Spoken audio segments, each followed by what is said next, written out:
पवित्र शास्त्र बायबल वाचन कार्यक्रम तिमोथ्याला लिहिलेले पहिले पत्र अध्याय 5 मराठी. तिमोथ्याला लिहिलेले पहिले पत्र अध्याय 5. तिमोथ्याला लिहिलेले पहिले पत्र अध्याय 5. वडिलाला खडसून बोलू नको, तर त्याला पिता मानून बोध कर. तरुणास बंधू मानून, वडील स्त्रियास माता मानून, तरुण स्त्रियास बहिणी मानून पूर्ण शुद्धतेने बोध कर. ख्रिस्ती मंडळीतील विधवा संबंधी परामर्श. ख्रिस्ती मंडळीतील विधवा संबंधी परामर्श. ज्या विधवा वास्तविक विधवा आहेत त्यांचा सन्मान कर. कोणा विधवेला मुले किंवा नातवंडे असतील तर त्यांनी प्रथम आपल्या घरच्या बरोबर धर्मनिष्ठ वृत्तीने वागून आपल्या वडिलांचे उपकार फेडावयास शिकावे, कारण हे परमेश्वराच्या दृष्टीने मान्य आहे. जी वास्तविक विधवा आहे म्हणजे एकटी पडलेली आहे, तिने आपली आशा परमेश्वरावर ठेवली आहे आणि तिने रात्रंदिवस विनवण्या व प्रार्थना करीत राहावे. परंतु जी विधवा विलासी आहे ती जिवंत असून मेलेली आहे. त्यांनी अदृश्य व्हावे म्हणून त्यांना याप्रमाणे वागण्याची आज्ञा कर. जर कोणी स्वकीयांची व विशेष करून आपल्या घराण्याची तरतूद करत नाही तर त्याने विश्वास नाकारिला असे होते. तो इसम विश्वास न ठेवणाऱ्या इसमापेक्षा वाईट आहे.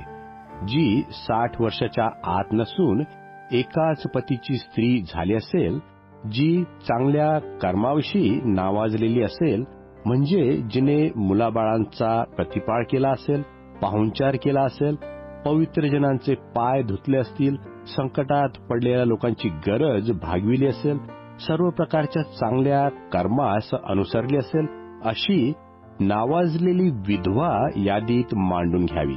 तरुण विधवास घेऊ नये, कारण त्यांनी कामुक होऊन ख्रिस्ताला सोडल्यावर त्या लग्न कराव्यास पाहतात.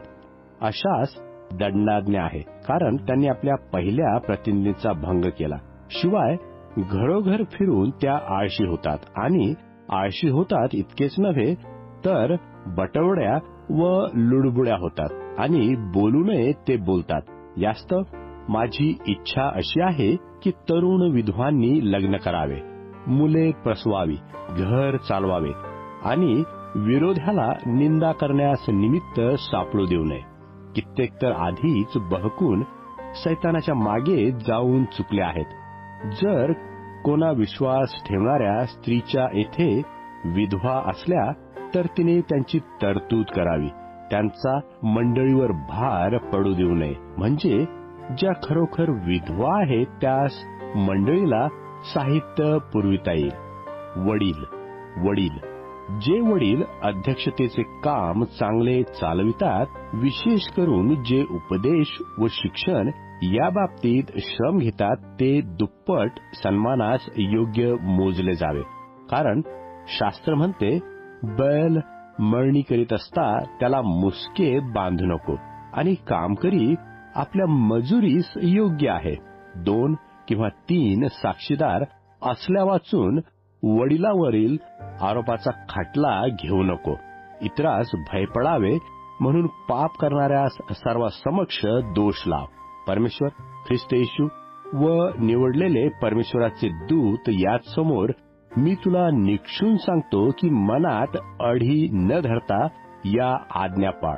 पक्षपाताने काही करू नको, उतावळीने कोणावर हात ठेवू नको, आणि दुसऱ्यांच्या पापाचा वाटेकरी होऊ नको.